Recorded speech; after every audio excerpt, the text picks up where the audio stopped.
En Mohamed treballa en el servei de repartiment a domicili engegat pel Banc de Recursos Mancomunats de Ciutat Vella, un servei que va néixer arran de la Covid-19.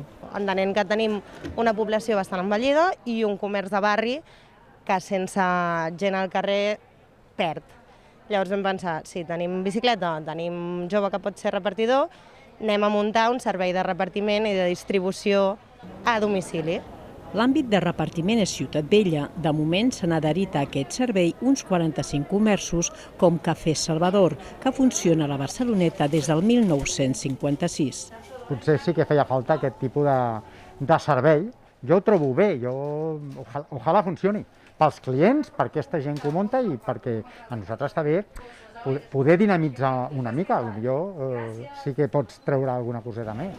En Moja es mostra satisfet de la feina, ja que, a més d'ingressos econòmics, veu altres beneficis. Nunca había trabajado de repartidor y me gustaría seguir haciendo como hasta ahora. Yo me siento muy bien ayudando a la gente mayor y a todo el mundo, y la verdad que a la gente a la que le llevo la entrega se le ve muy feliz, muy contenta.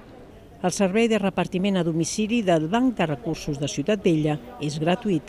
L'entitat intentarà mantenir-ho de franc, ja que creu que és una manera de fomentar el comerç de barri entre els veïns del districte.